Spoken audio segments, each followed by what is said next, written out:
শুভ সকাল বন্ধুরা, আমি এসে গেছি রান্না করতে। এখন হচ্ছে বাঁধাকপি ভাজা আর হবে চিকেন। তার জন্য এদিকে আলু পেঁয়াজ কেটে রেখেছি, আর এই যেখানে বাটা হয়ে গেছে।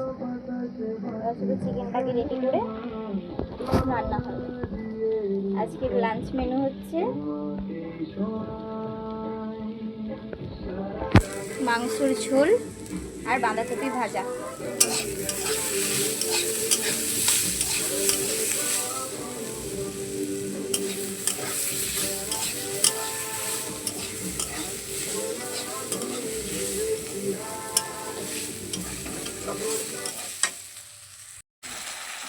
তো বন্ধুরা, চলে এসছি এখন মাংস কষাতে।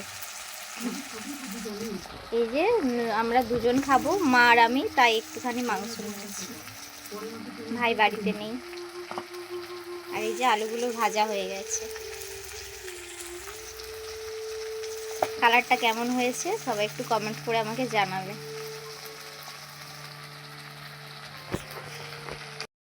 এই যে লাঞ্চ মেনু নিয়ে বসে পড়েছি।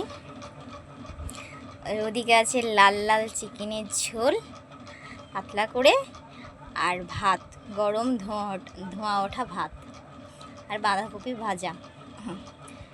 ভাতটা আমি করিনি, ভাতটা আমাকে ছোটো জেঠুমা রান্না করে দিয়েছে, কারণ আমার মা স্কুলে মিড ডে মিলে রান্না করে, তাই তার আসতে দেরি হবে দেখে আমি আগে ভাগেই খেয়ে নিচ্ছি।